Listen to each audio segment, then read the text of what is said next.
Hello and welcome to episode 3 of the Blowout Sports Podcast. I'm Ryan Hayes. And I'm Dylan Bracha. We had a really interesting week 3, a big comeback for the Giants, and quite a bit of injuries for running backs. Yeah, Nick Chubb out for the season. And that one's just rough for, I think, anybody as a fan of the NFL. He's very well liked around the league. That was brutal to watch. He had that terrible injury when he was in college, Yep. and to see him go down like that was not good. I saw this angle that I know that they didn't show the replay. I somehow was able to find this angle on the sideline where it was pretty terrible. I haven't seen one like that in a while. Yeah, it's gruesome. Somebody I was talking to earlier compared it to Gordon Hayward in his debut for the Celtics. It's a fair comparison. It is a fair comparison, and it's like it just couldn't have happened to like a worse person. Like, I mean, what I mean is it's just a terrible situation to somebody who didn't deserve it. It really was heartbreaking to see that one. And after Aaron Rodgers in week 1, it's brutal. It has been a rough start to the year for injuries. Yeah. There's no doubt. Coming off of that, Saquon also injured. It doesn't look nearly as bad, and it's not the big takeaway from that game, but he will be out for 3 weeks. Yeah, Saquon's out. Eckler is out indefinitely as well. Yeah, I'm not sure what's Fantasy going owners on must there. be losing their minds. Mhm. All these first-round picks are just going down. Not that it's about the fantasy. It's tough to see the player go down, Yeah. but it is just – and we got some angry fan bases as well. Yeah, and on top of that, you're paying these guys a lot of money, and now your franchise is going to be without their star running back. What are they going to do? It's tough. And this doesn't help the running backs in their running back conversation that they've been having. Huge at the beginning of the year. off-season fight they were having for more money and more, flexibility for them. And now you're down 4 running backs, at least star running backs, I should say, that everybody knows the name of. Right. Eckler and Saquon were some of the loudest voices in this conversation, Yeah. too. To see this, and then Taylor's out, it has not been a good start to the year for the running back position. Aaron Jones also missed last week, Jones and is I'm not out. sure where he stands. He's elite. Yeah, they're not sure either. It's Yeah. a hamstring injury. He's been It'll dealing suck. with that his whole career, Yeah. essentially. And yeah, I mean, the running back position's interesting. It seems to be a revolving door, and if the owners needed a example to prove why they have the position they do, I think the start to the year has shown us all why that position is only getting about 10 million when the others are getting about 25. Yeah, it sucks, and they take a lot of hits, and that tends to lead to these injuries, and that's what we're seeing now is all these guys now taking all these extra hits, and they're getting hurt, and that's why so many of these teams, look at the Steelers now, they had Najee Harris's rookie year. He did all the work, and the next season they drafted a guy to split the load with him, so you kind of have to look at it like that. If you don't have 2 solid backs that are splitting touches, these injuries are way more likely to happen. It's the nature of the position. You could pay a guy all this money, and it doesn't matter how big their legs are. Nick Chubb has some of the biggest quads in the NFL, and his leg broke like it was nothing. Yeah. It was shocking to see, really. It really was. It was tough to watch. It was brutal. All the emotions came out of that, and it's not fun. One thing I do want to talk about with the Browns, and this isn't the worst subject, I saw their offense change completely last night, and it wasn't that terrible. They Yeah. Instead of running the ball, Chubb kind of forces them into this box where they need to run the ball on the inside, and it's their identity as a football team. But it was interesting to watch Deshaun Watson play a little bit more his style last night. Yeah, I mean, it's tough because now they don't have Kareem Hunt as a backup. So now they're using, what's his name? Is it Jerome Ford? Jerome Ford? Yep. He had a great game for stepping up in the backup role. But yes, he does have to throw the ball more, and it's not like they don't have wide receivers and a great tight end to do that with. So I wonder how this changes the outlook of their offense going forward. Yeah, I was talking to a friend of mine, and we have this, theory that potentially the Browns could somehow be okay from this. They might change their offense in a way that they might be a little more comfortable with as Yeah. a team. Deshaun Watson, I know, probably isn't as kind. It's nice. He's a nice play action boot quarterback, get out of the pocket and run. Losing Chubb's gonna hurt them, but this might force them to do things that might make their offense, excel in ways that wouldn't have been possible before. And they always could trade for like a Cam Akers or look at some sort of running back to target. Because who knows? I don't know what else they've got going for running back position there. But they do have Elijah Mitchell they traded for. Donovan Mitchell. Peoples-Jones, Yeah, Elijah Mitchell, Elijah Mitchell. Amari yeah, okay. Cooper. Amari Cooper is a dog. I have to say, one thought I had watching them, they need to bring in another crisp route runner if it's available. I don't see those receivers getting enough separation. Peoples-Jones is pretty good. Yeah, he's fast. He's fast, but Amari Cooper just is typically open all the time, and I don't see those safety valves. I just think it would help Watson to have it. I mean, look, he had DeAndre Hopkins, in Houston all that time, so. A true number one. Now, Amari Cooper's great, but bring in another one, and I think in the long run he's underrated. Oh yeah. Last season he had a great year. Yeah. And that was with the mix of Brissett and Watson. I think he's a good number one, but maybe a number two, or maybe they got to use Njoku more because he's a great tight end and he does not get enough looks and targets. Oh yeah, very athletic. I mean, get him the ball in space. Run. I don't know. Figure out ways to get Njoku the ball. Cooper seems to get the ball all the time. One thing I want to mention here too is I wrote down the Bears and the Chargers and the Raiders are getting close to wanting to fire their head coaches after week 2. Yeah, I mean, looking at these franchises, all 0-2, it's a real possibility that these all have hot seats. Raiders struggled last year; they weren't that great, and a lot of people picked them to be an upper echelon AFC team. Bears, they're struggling, and there's no debate that I think their head coach is on the hot seat. They have to do something very drastic very soon. And in terms of Chargers, I've been saying this for a while. Their coaching is not it. They blow way too many games. They lose too many games that they shouldn't. And I think that falls back on the coaching rather than, the players. Yeah, it's been probably, 2 seasons now where we haven't really seen that growth from Herbert, honestly. And he has the talent, so you got to start to wonder if it's a coaching problem because he can make all the throws, but why isn't he excelling? Why do the Chargers keep dropping games that they shouldn't be? The Chargers fans aren't happy. Raiders fans are getting to that point. I said they're getting close. Last year they were calling for it here and there, so it wouldn't surprise me. Oh, yeah, they'll be right there. I mean, they're not scoring enough points. I mean, there's no other way to put it. I mean, they have weapons. Garoppolo has never not succeeded anywhere he went. You can't tell me it's necessarily quarterback play. So you got to wonder. McDaniels has never really had any success outside of New England. He's failed as a head coach. He has before, and it's looking like he might fail again with the Raiders. And then to talk about the Bears, I'll leave this one for you. Yeah, I don't even know what it is. I mean, the defense is very bad. It seems like there's Claypool even admitted this week that there was instances where he didn't know what the play was. And I see these clips of Justin Fields, he's scanning the pocket. There's a wide open seam. I feel like we all saw the play where there's a wide open seam in the middle of the field, and he looks at it. It's DJ Moore, and he just doesn't throw it. And I'm wondering, does he not trust the receiver? Does he not know the play? What's going on? There's some disconnect. Does he not trust the people he's throwing to? I mean, if his receivers are saying they don't know the plays, to the media, how are you going to throw it to them? That's understandable, but Fields needs to let the ball go. And I've seen a lot of people say he needs to let the ball go. I mean, he needs to learn what he can do, what he can't do, what throws he can make, what he can't make. He's gotten these opportunities where he can throw shots. Now, granted, the line is bad and he's nervous. He's got happy feet in the pocket because he's always scared of getting hit.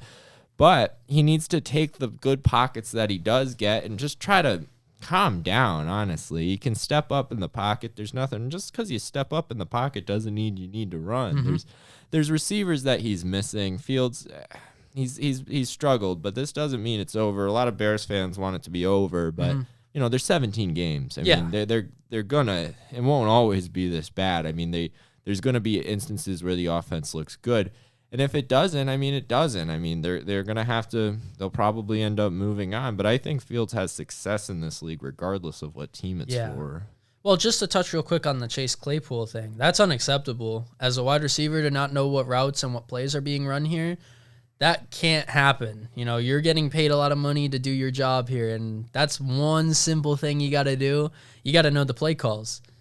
The only thing worse than not knowing the play call is admitting it to the media. Right. I mean, how are you going to even say that? I don't understand. I mean, especially when you're the eccentric figure that he is. And I hate to rag on somebody for having a personality, but, it's unacceptable if you're not knowing the play call and you're, doing fashion shows in Paris. It doesn't really make sense. I mean, you had a long offseason. You had the excuse last year. You got traded there. But now you had a long offseason to review all these things.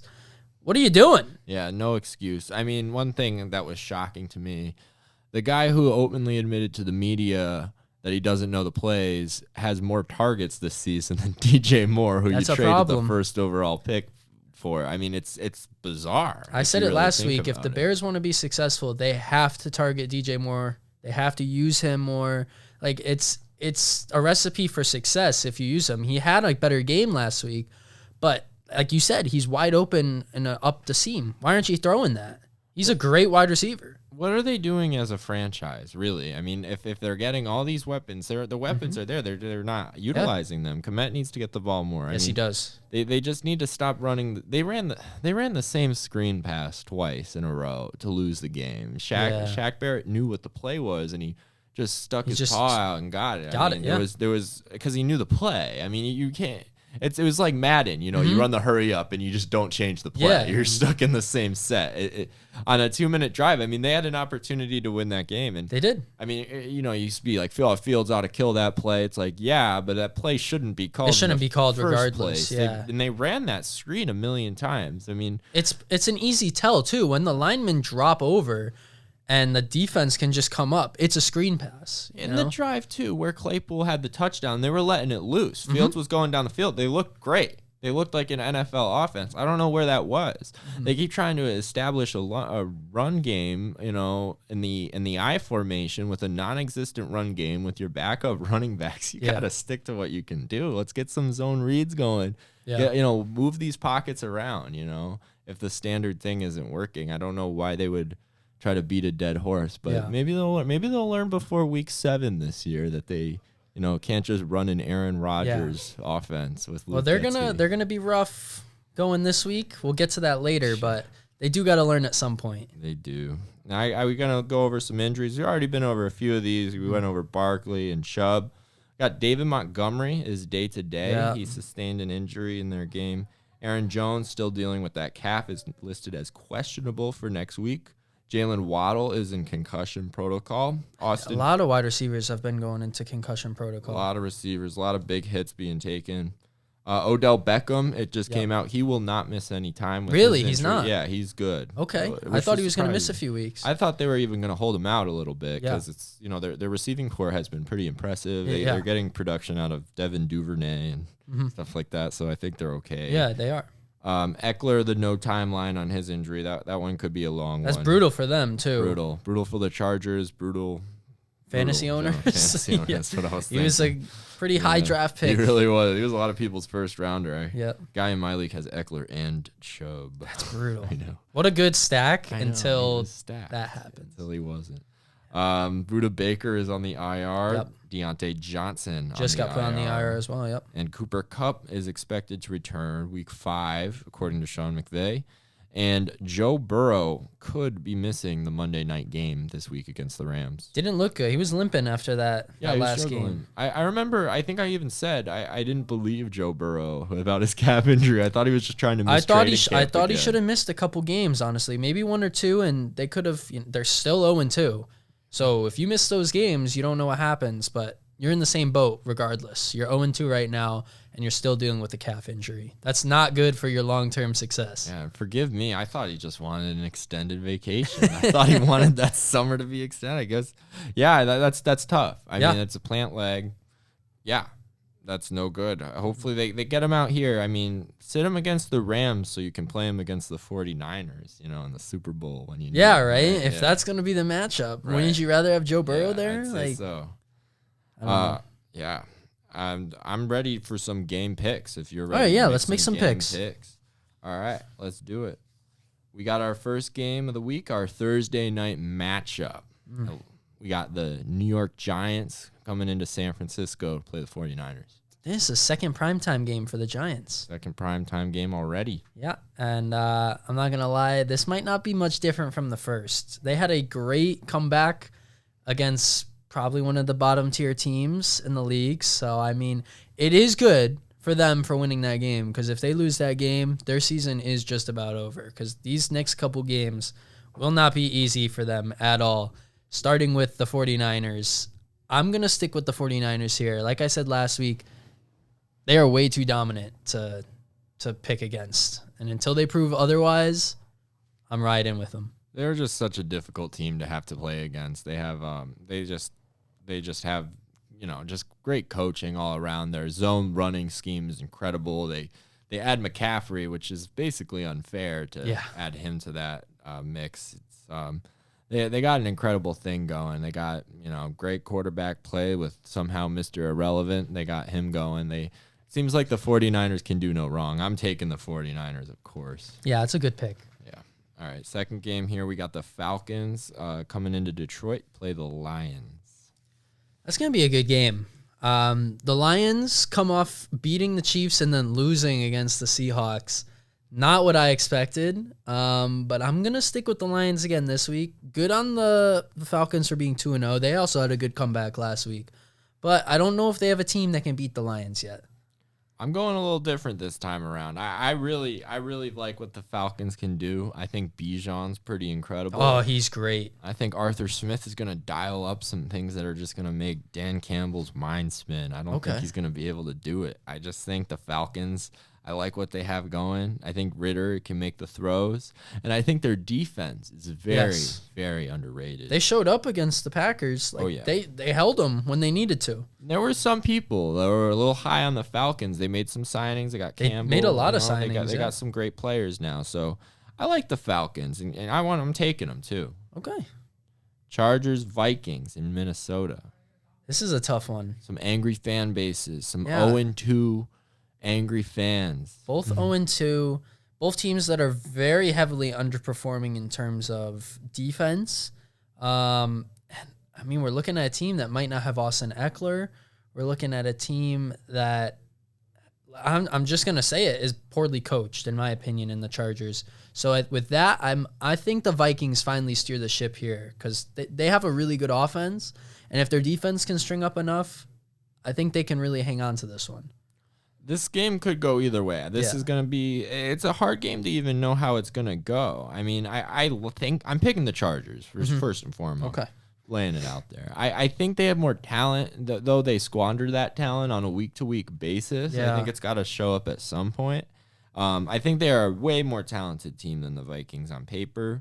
I'm imagining they should be able to get a little bit of a pass rush going against the Vikings.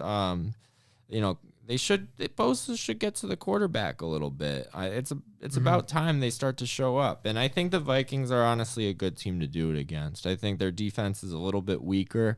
Chargers should be putting up at least 35 points this week, and I think that's more than enough to beat the Vikings. Looking at these two teams being 0-2, who do you think needs this more? The Vikings needed it a lot more because I don't know how much they'll be able to get it later. But granted, the Chargers kind of need it more because they're going to be playing harder games. So. I was going to say the Chargers just because the AFC has, I think, more wild card potential teams. Right. Whereas the NFC, I don't know where some of these teams are going to end off the season. Right. But I do know where some of these AFC teams are going to land. Right. So my pick, to answer that question, I think the Vikings need it more because they're worse, and I think the Chargers need it more because they play harder teams. So they both really need it. They is both the need easy it really, answer really there. bad. Yeah. Saints, Packers, and Lambeau.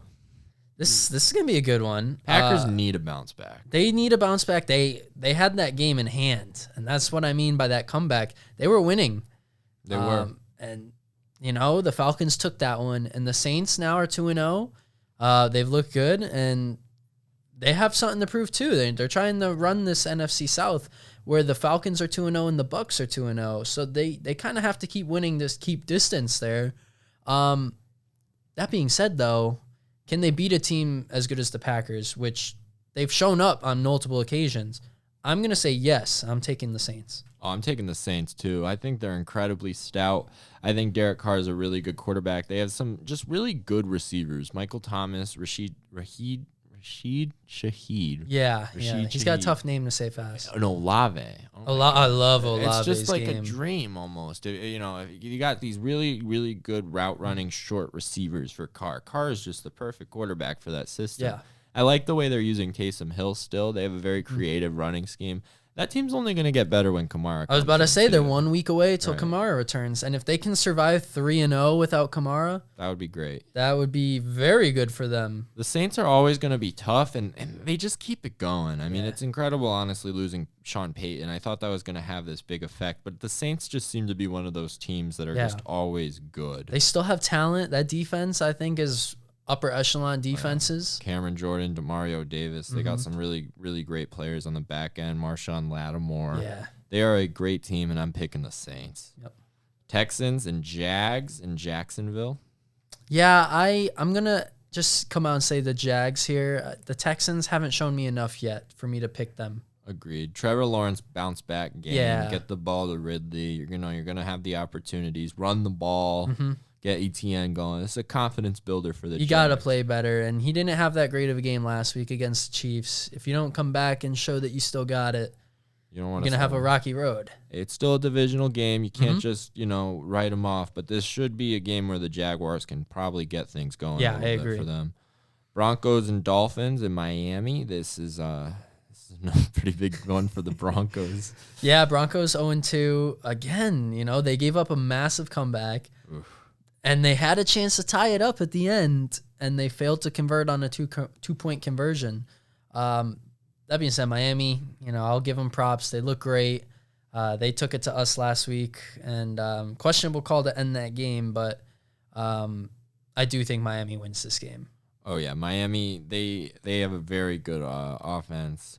The Broncos allegedly have a good defense, but I've yet to see it. Yeah. Blowing a 30-point lead is not that good. No, they have talent, but the Dolphins have talent and scheme. Yeah. And they got team, they got scheme, and they're gonna beat the Broncos pretty bad. Yeah, I think. I would say the spread's gonna get covered in that one. Oh, I would say so. I mean, I don't know. I don't know what it's set at, but it's probably pretty wide. That's got to be a wide one. 12.5. I would put that at, honestly. And I'm taking I'd still I'm take taking that's gonna cover. Oh yeah, Titans and Browns we got in Cleveland. That's an interesting one. This is a good game, I think, in terms of which team is gonna have a bigger statement to make.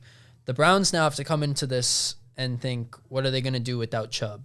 And the Titans have to come into this and kind of start stamping up. They have to catch up in the division. Yes, they're even with the Jags, but they still need to win games to eclipse the Jags at some point to win the division. And if they don't win some of these, they're going to be playing catch up all year. I do think that the Browns have a good shot. As you said earlier, they got to use the system a little differently. And if they can incorporate these wide receivers and their tight end, it could be a successful system, and they still have a really good defense. So I'm going to lean with the Browns on this one. I'm taking the Browns all day. I personally think the Titans suck. I mean, you're not wrong, but they came and they beat the Chargers last Truth be week. told, yeah, I think the Chargers just got some problems going They on do, right now. yeah. The Titans could prove me wrong here, but I'm just not sold on this Ryan Tannehill starting NFL. Oh, I'm not thing either by any anymore. means I'm just- necessary. It's honestly, it's a little bit frustrating in a way to watch. That game against the Bengals really turned me on him in the playoffs a couple yeah. years ago, where he had all these opportunities to win it, and he just kept squandering. I don't even remember what he did. He did something that made me be like, this guy's not good. Yeah, he struggled in that game, and I'm still on that. But, the Browns, they got Myles Garrett. They got a do have Myles Garrett. really good Denzel defense. Ward, one of the best corners in the league. I think Deshaun Watson's going to start to figure it out. I think do? he's getting a little more comfortable, and I think he's going to be, not. I think that handing the ball off to Chubb, he could never really get in a rhythm. I mean, we look at those days in Houston. He was throwing the ball 40 times. Yeah. a game. He's like a volume passer almost. That's almost like a volume shooter in basketball. He's just he needs to get those reps. He gets going. He gets hot. He gets some swagger, and he starts throwing at 60 yards because he's throwing it 10 yards out of bounds. Yeah, Wait till he is. gets to throw those more, and he's going. I think Watson can really become good. I'm taking the Browns. Bills Commanders in Washington. In Washington. What am I- Yeah, good on Washington getting the win last week. They're 2-0. I don't think they're going to stay undefeated, though. I do think the Bills, they're going to ride the momentum of last week. They were really firing on all cylinders. Other than that opening drive, they didn't give up another touchdown, and they just played sound, clean football. So I'm taking the Bills here. This is a good test for Sam Howell.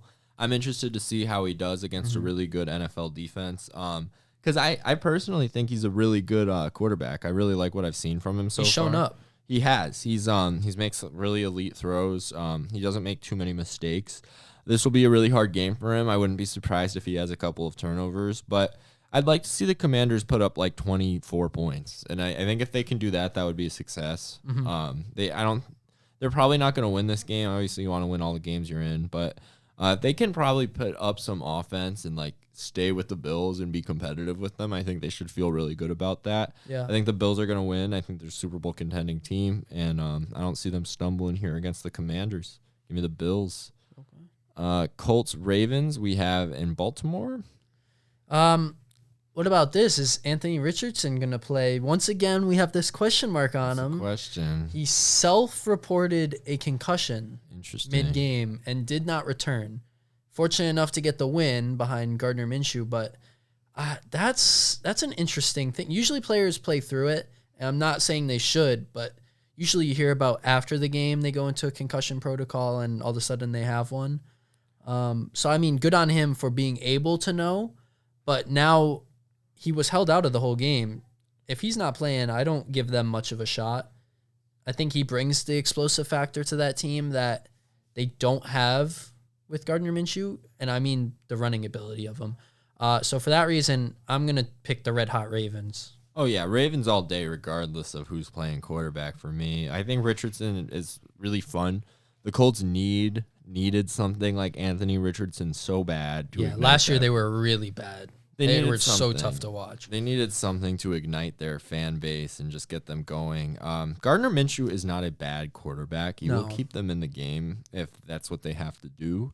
You'd like to get Richardson as many reps as he can. Somebody's got to tell him to stop taking hits. Yeah. It's not gonna be good. You do not want to do it. The worst part is this is obviously what everybody thinks because nobody really knows. It was the second run he had into the end zone where he was already in the end zone and kind of just got a tackle on him and his head hit the ground, but he popped right up. So everybody was kind of like, oh, he's fine. So I don't he does need to take less hits because after that week 1 hit, that was brutal. You got to learn how to slide. But I don't know. Going forward, you are right. He does have to protect himself. Right. And that's not only on him. That's on the Colts. Get a really good offensive line. You got to protect him because if he's down, he's not going to do anything for you. I'm taking the Ravens. I'm taking the Ravens regardless of quarterback. Patriots, Jets, and at MetLife. I've taken us twice before, and I've been wrong, but I do feel good about us against the Jets. Like I said, we've now come down to 2 games in the fourth quarter. We're going on at 4th down, and, it's that close. I do actually have a gripe, though, because I feel like they did get the first down on that play. It was close, and I've seen more obvious calls get no overturn. For that to be called an obvious call and they flip it, I thought that was a bit, just mind-blowing. I'm not saying they go down the field and score that touchdown in 40 seconds, but they had a reason to keep playing there. Oh, yeah. I mean, for that to be considered clear and obvious when it was not, rough. I never saw the ball. Yeah. And in real time, I thought it was pretty obvious he made it. His body was in front. So I feel like they should have kept playing there. The NFL has told us that they have sensors inside of the football. Yeah, why aren't they using I do not understand why we're not using sensors. Why are we bringing out the chains every play? Yeah, it doesn't make any sense. It's we could easily have a plane laid across, and if the chip crosses the plane, then it's a first down, and if it doesn't, then it's not. It would be very easy, but we could just slow it down to the exact moment that we decide that the knee went down. It could be done. The NFL is not doing it, and we keep getting situations. And now we're getting situations where Pats fans are mad at the refs, and I mean, I rightfully think we should be. Sure, I think other people have looked at that and said that was questionable.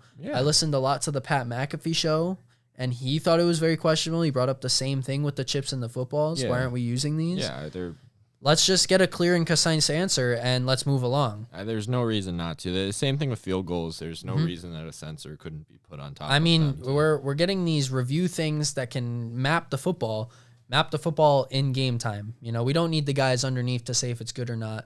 There was one in college that they called no good. Yeah, and a lot of people think it was. Yeah. just tell us. There's no reason for that. And that's the NFL has plenty of money. It Yes, should they definitely do. be doing this. There's no doubt.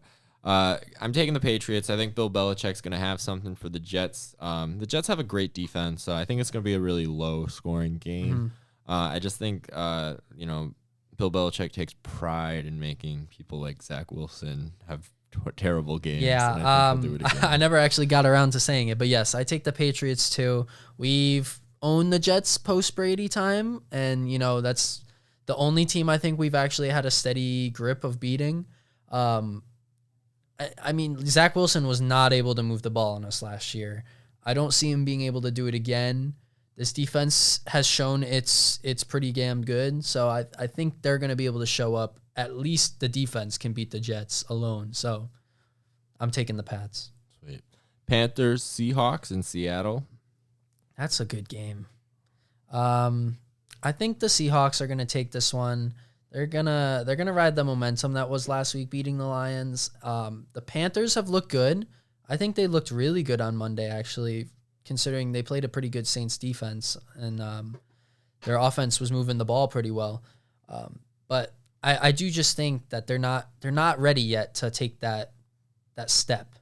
I agree. Bryce Young is he's learning, he's developing. I think he was worth the number one pick for sure. Yeah. I think he's and it's going to be a learning curve. He's playing a really good Seattle Seahawks defense. The Panthers do not have the talent, in my opinion, on the offensive side of the ball to probably score more than 15 to 20 points here. And the Seahawks will find a way. They got Lockett, they got Kenneth Walker will probably scamper in for one. They'll probably find the plays to have enough points to beat the Panthers there. The Panthers just aren't there. I don't think J.C. Horn's playing either. And that's a big blow to that defense. Yeah, and they just lost.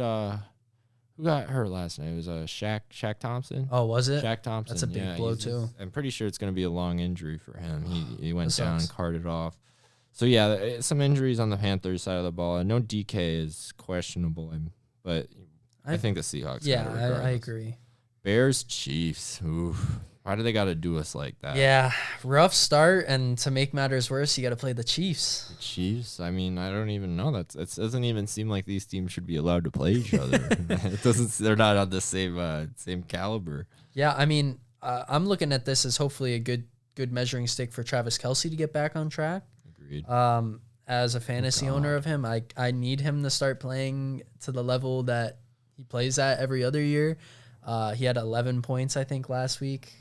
Rough for me. I took a really heavy loss in fantasy, and I need to start winning again. So I am taking the Chiefs here. Travis Kelce might put up the best game of his entire career this week. Honestly. He might. This is a very, very bad time for the Bears to be running into somebody like him. Hopefully he's healthy though, because I don't know what level he's playing at. Yeah, I just can't imagine anybody on the Bears is going to have anything to say for him. I don't think there's anybody that could cover him. The one's going to get pretty ugly, I think, for the Bears. The only thing that I'd like to say is I'd like to see their offense have a couple, drives where they can sustain and, go throw the ball down the field. I'd like to see Justin just get rid of it. Keep throwing to DJ Moore. Throw it downfield. It's not this screen. Stop. They got to stop being cute. They just got to, do some normal concepts to get him some confidence, because that's what they should have been doing this whole time. Yeah. It doesn't have to be this way. They don't need to run the same play over and over again. Like if they could score 23 touchdowns, they might give up 50, but if they could score 3 touchdowns, I'd be happy. That's another one of those teams that if they can show that they can move the ball at least, that's a win in terms of progression. Absolutely. I'm not ready to just be Justin Fields is done. I mean, you need an OC that's actually friendly to that style of football that he could win with. Fields has talent. It needs to be utilized, and he needs to get some confidence. He needs a mentor right now. Someone just tell him, "Hey, man, it's gonna be okay," because it could be okay. It could be okay, but not this week. Chiefs, Cowboys, Cardinals. That's a rough one. This is another rough draw for a team. Cardinals, who they blew a massive lead last week against the Giants. I don't see them being able to do much against that Cowboys defense. No, the Cowboys look elite. They really do. I hate to say it. This could be the year for them that they finally, make it past whatever the divisional round. Yeah. They look great. They really, really look great. They have so much talent on that defense. Everybody's running around, swarming around. There's this play in particular. It was it might have been Pollard, probably Pollard, fumbled while running down the field. It could have been in CD. I don't know. But Tyler Beatez, the lineman, just grabs it with one hand, scoops it. Everybody's just playing with so much effort, and they just so much heart. Everybody's on the same page, and they all want it. And the Cowboys are just gonna keep rolling. They really are loaded too. They are so loaded. Their wide receiver room is really good. Brandon Cooks and Michael Gallup behind CeeDee Lamb. Yeah, I mean they are elite. Those tight ends are showing up in these games as well as top targets for Dak Prescott. So that's just to throw some praise on the offense, because everybody knows how good that defense is. They've been good. Good. Micah Parsons is probably in the lead right now for Defensive Player of the Year. And they're going to be tough to beat. Absolutely. I'm taking the Cowboys there. Me as well, yeah. In a game where someone might have something to say about that Micah Parsons Defensive Player of the Year, we got Steelers Raiders here. Yeah, TJ Watt has also been having a phenomenal campaign for that. An elite game against the Browns last night. Kind of putting the team on his back there with that touchdown. Yep. Yeah, I was on my laptop. I looked up and I was like, oh, look at that. TJ Watt's running in the end zone. And he's coming off, I think it was 3.5 sacks against the Niners, which was pretty quietly covered. Oh, yeah. He's having a great start to the year. He's got that touchdown. Number one, I was surprised to see that was his first career touchdown. For some reason, he just seemed like somebody who would have had one at this point. But that's not taking anything away from him. He's been very, very good in his time in the NFL. Takes the lead for the Steelers, all-time sack leader. Yeah, and he's only been in the league, 4 years, 5 years? Long, maybe less? I don't know. He's incredible. Yeah. I'm actually taking the Steelers to bounce back. I don't think the Raiders could beat anybody. Really? I mean, they probably beats the Bears or something, but I don't think they could really beat too many teams. I think the Steelers are pretty good. I'm also leaning towards the Steelers for this game. Their defense is playing at another level, and the Raiders are really banged up. I think Devontae is now dealing with a nagging injury. Jacoby is looking questionable, but looking like he's going to play. They need him. And like I said last week, Josh Jacobs needs to start getting the reps. I mean, he had -2 rushing yards to end the game last week. The first rushing leader to come back the next season and have a negative rushing game. He's been not good on the ground, and he's had a couple catches for some yards, but this guy, he held out. He wanted more money. He got a contract for 1 year for more money, and he's not playing to that level. He needs to step up if the Raiders want to do anything this year. Yeah, all these running backs that we're speaking out they're not really playing for their case that well. Yeah, and I mean, he's one of them who I feel like I thought he was going to go somewhere. He got a 1 year deal. 1 year. But I thought he was going to leave, go somewhere and get something, or he was going to hold out all year. He's not backing it up, and that's not a way to campaign for more money. Not at all. Not at all. I'm taking the Steelers. Then we got another Monday night doubleheader. The first one is Eagles-Buccaneers. Yeah, the Eagles have looked really good. They're coming off a primetime game in which they played really well, and then they almost gave it up, but they finished strong. I'm taking the Eagles here. Bucks have looked great, but I don't know if they're good enough to beat the Eagles just yet. Yeah, the Eagles are on a lot of rest. They had the Thursday night game last week, the Monday night game this week. They're going to be ready to go, healthy, loose. I would not want to run into them at that time. The Eagles, oh my goodness. And A.J. Brown's been pretty upset, so I'm expecting a bit more production from him. I know he was complaining when they were up pretty big, but, I mean, A.J. Brown hasn't had a lot of catches so far this year. It would be in the right mind to kind of throw to him. Yeah, get him going. I think the Bucks will put up a fight. I don't know if the Eagles will have their way with them. I don't think they'll roll over and just give up right away. I think this will be a gritty matchup for the Bucks. Yeah, and the Eagles, they've been in close games a lot this year. I don't know. They don't strike me as a team that's going to roll over everybody, but they're going to win. They're going to really win these close games. And that might play a part when they get to the playoffs, and they're going to be a little tired. I think that's a good point. Eagles this week for sure, though. Second of the Monday night games, we got Rams and Bengals. This one, I mean, lucky for the Bengals to get an extra day to rest Joe Burrow, but this one could be rough if they do not have Burrow. And I said this a couple times.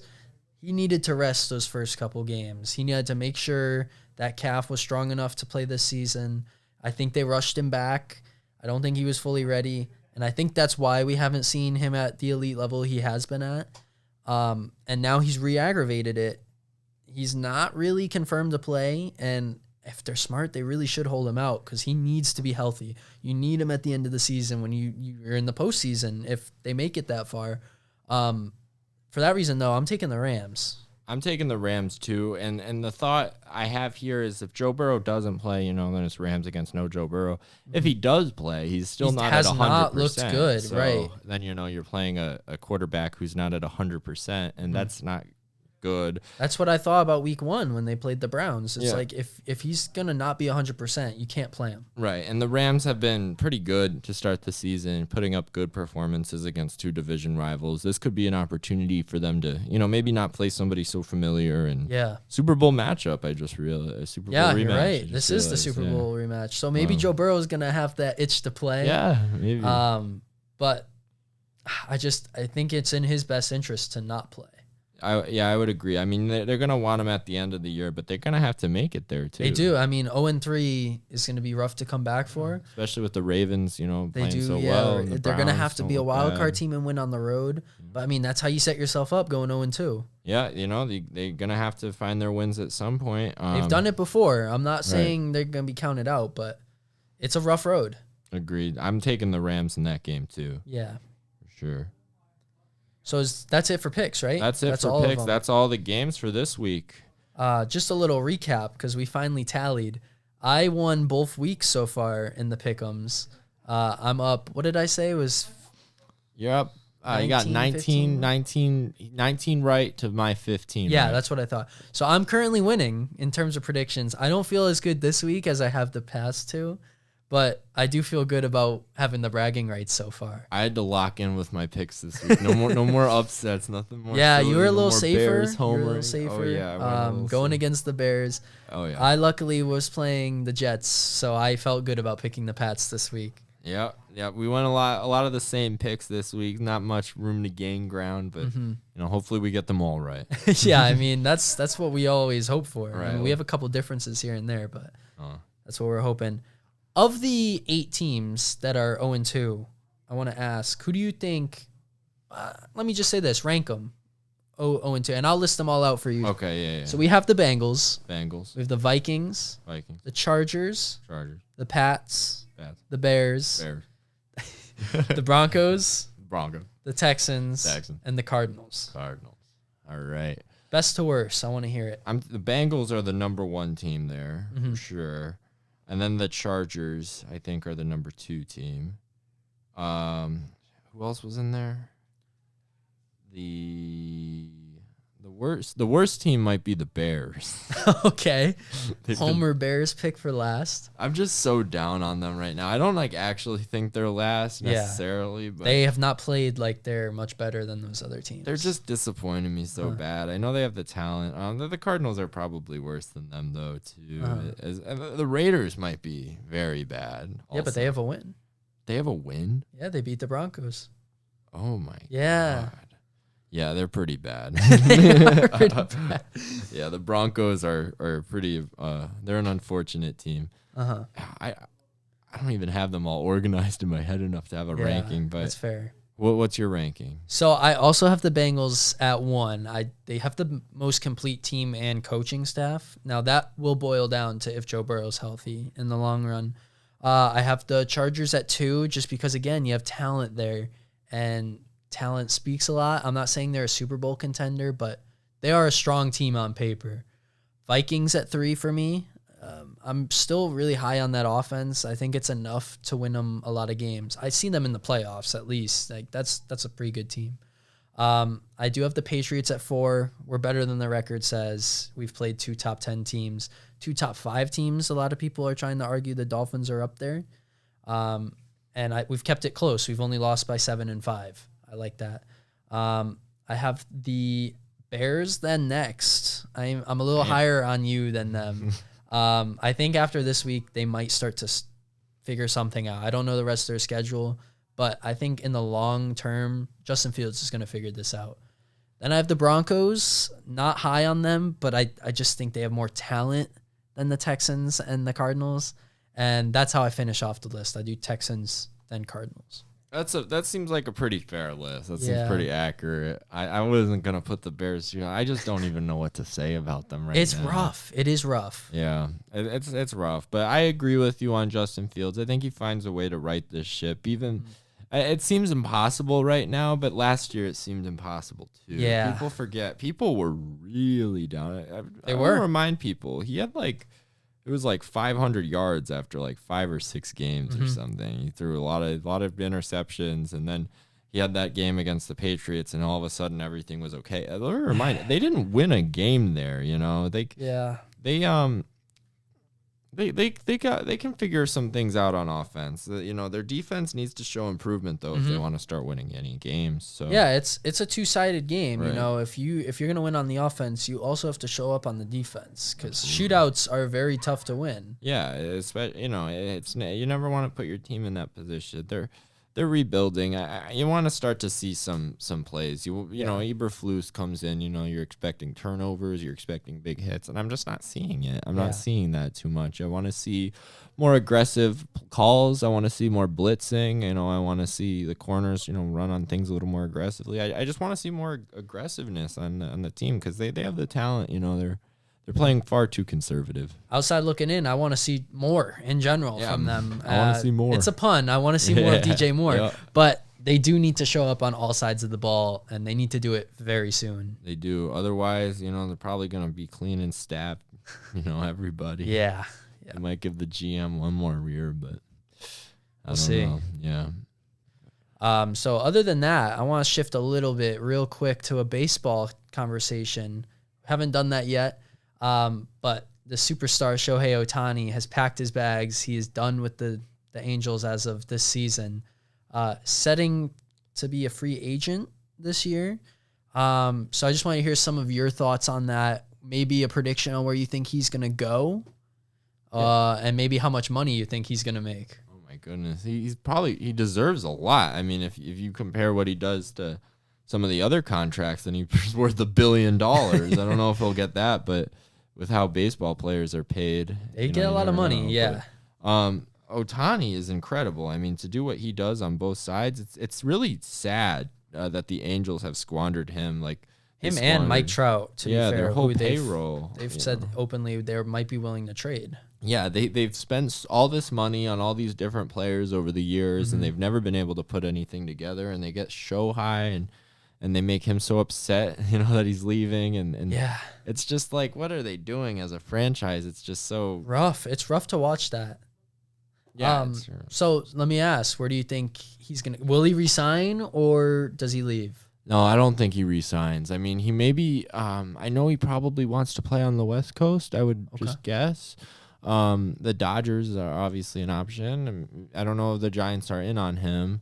I'm thinking everybody is going to be in on him. The Giants would make sense to me. Maybe the Mariners. I just would guess he'd want to be on the West Coast, but I don't know that.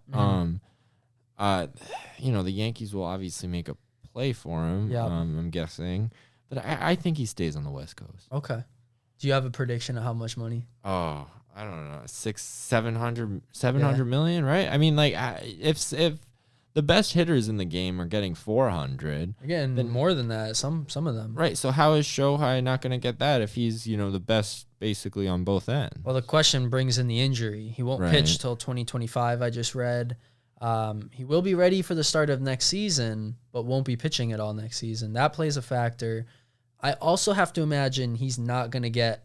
Some of these guys get 10 years. I can't imagine he gets a 10-year deal done. Right. Maybe, but that'd be tough to give a guy who's going to do both. Can he pitch for 10 years? We're already seeing one of those years is not going to have pitching. Will another injury come up now? So it's a lot of questions that get asked, and it's, of course, right before contract talks that this comes up. What if he gets better after Tommy John? Does that happen? Some people start throwing harder. They do. After I get mean, Tommy John. He could. I mean, it's hard to say. It's tough because you want to look 10 years in the future. Can he do both? Is he that sustainable? I'm not saying he can't. I'm just saying how unlikely it looks on paper. I'm hoping he signs with the Red Sox as a homer. He has his good friend Yoshida, who he played in the World Baseball Classic with, who is on the Red Sox. Maybe he's got a little leeway. And we also have a new GM that I think if he wants to make the fan base happy, they go all in offering him. If you're right and he does say, oh, I want to stay on the West Coast, this is where I've kind of become more acclimated. Giants play a big role.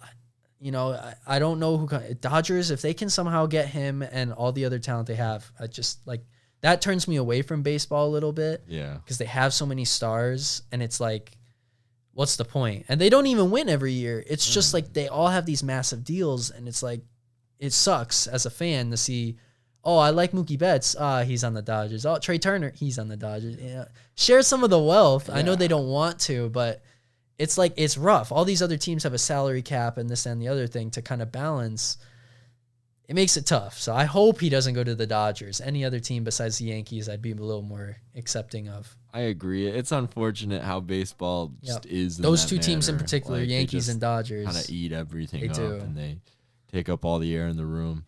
But oh well. I mean, hopefully the Giants. I think for some reason the Giants is really. I think he goes to the Giants. Honestly, I think they're the team. They don't have that many huge contracts that I can think of right now, and I think it just seems like a good fit.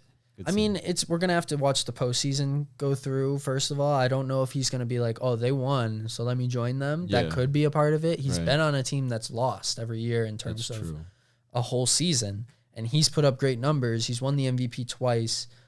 You know, that might play, or he wants to help start up a franchise to get better. You know, he might go to a team that's been struggling and say, let me make you better and bring, you know, maybe some attention to you. I don't know what his mind is going to go into this.